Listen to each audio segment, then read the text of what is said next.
السلام علیکم سامعین، یقیناً آپ سب خیریت سے ہوں گے اور آج کی ویڈیو بھی آپ کو پسند آئے گی۔ بسم اللہ الرحمن الرحیم۔ اگر یہ ویڈیو آپ کو اچھی لگے تو اس کو لائک شیئر کیجیے گا اور چینل کو سبسکرائب کیجیے گا۔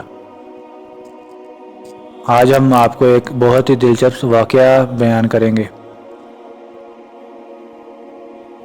مرشد نے مریدوں پر نظر ڈالی اور اپنا انار کھاتے کھاتے ایک ہونہار مرید کی طرف بڑھا دیا۔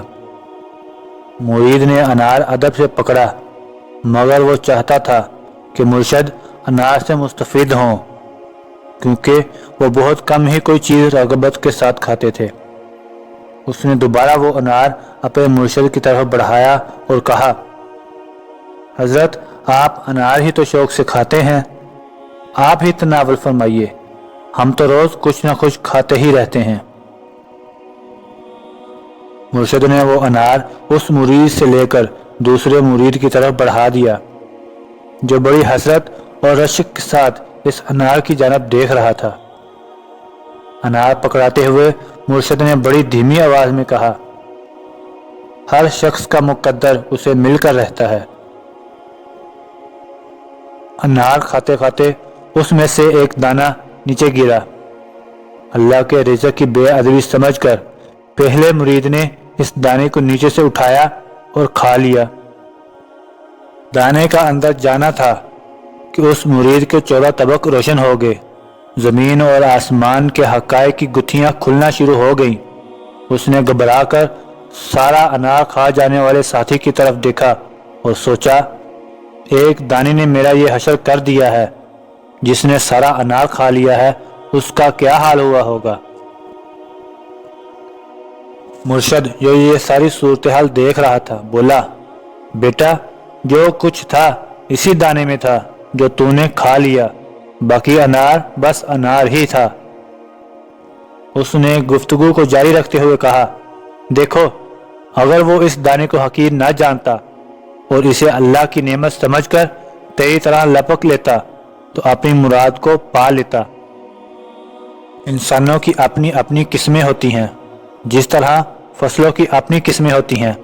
کسی کو زیادہ پانی درکار ہوتا ہے، جبکہ وہی پانی دوسری فصل کے لیے نقصان دہ ہوتا ہے۔ کسی کے دل و دماغ کی گتھی سلجھانے کو ایک جملہ بھی کافی ہوتا ہے، جبکہ دوسرے کے لیے ایک گھنٹے کا خطاب بھی بیکار و بے اثر ہوتا ہے۔ کسی کے لیے زمین پر کھڑے اونٹ پر ایک نظر ڈالنا ہی اسے رب سے ملا دیتا ہے، اور کوئی شٹل میں خلاؤں میں گھوم پھر کر آ جاتا ہے، مگر جیسا خالی جاتا ہے ویسا خالی آ جاتا ہے۔ کسی بات کو، کسی چیز کو حقیر مت جانو۔ ہو سکتا ہے جسے تم معمولی سمجھ کر، حقیر سمجھ کر اس کی طرف دیکھنا گوارا نہیں کرتے، وہی تمہارے لیے کامیابی کی سیڑھی ہو، وہی تیری ہدایت کا سامان ہو۔ یاد رکھو، بڑے سے بڑے تالے کی چابی چھوٹی ہی ہوتی ہے۔ اس کے حجم کو مت دیکھو، کام پر نظر ڈالو۔ اور یہ زمین سے دانہ اٹھا کر کھانے والا مرید تھا جناب حضرت بابا فرید الدین گنج شکر رحمۃ اللہ علیہ۔ اللہ تعالیٰ سے دعا ہے کہ وہ ہم سب کو ہدایت کے نور سے منور کرے۔ آخر میں آپ سے گزارش ہے کہ ایک مرتبہ درود شریف پڑھ لیجئے، جزا اللہ عنا محمد ما ہوا اہلہ۔ اس ویڈیو کو لائک کریں، شیئر کریں، کمنٹ کریں، خود بھی سبسکرائب کریں اور دوستوں کو بھی سبسکرائب کرنے کا کہیں۔ شکریہ۔